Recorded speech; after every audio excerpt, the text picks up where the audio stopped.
هل فعلا لو قفلت مناخيرك مش هتحس بطعم اي حاجه؟ هجرب اعمل كده واشوف هل الكلام ده حقيقي ولا لا. هعمل التجربه دي بالبصل والتفاح. هما بيقولوا ان المناخير هي اللي بتعرفك طعم الحاجه، فلو قفلتها واكلت الطعم هيختفي بنسبه 70 ل 80%. فانا لازم اجرب عشان اصدق. فدلوقتي قدامي تفاح وبصل، فهبدا التجربه دلوقتي. هقفل مناخيري واجرب التفاح. جاهزين؟ يلا.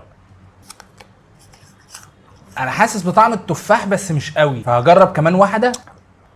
في حاجه مش فاهمها، يعني طعمه ظاهر بس مش قوي برضه. انا مش فاهم حاجه، يعني حاسس بطعم حاجه مسكره. طب اشيل ايدي كده اشوف ايه اللي هيحصل. انا اول ما شلت ايدي من على مناخيري حسيت بحاجه غريبه، حسيت ان طعم التفاح ظهر. هجرب كده الاكل العادي. ده ازاي ده؟ فانا دلوقتي هجرب البصل وربنا يستر. لكن قبل ما اجرب البصل ما تنساش تعمل لايك وفولو علشان التجربه الجايه اغرب. يلا يا جدعان. انا دلوقتي باكل البصل، مش حاسس بطعم البصل قوي. بدأ يظهر حرقان البصل لكن برضه مش حاسس بطعم البصل. فهجرب اشيل ايدي واشوف هل الطعم هيظهر مره واحده برضه.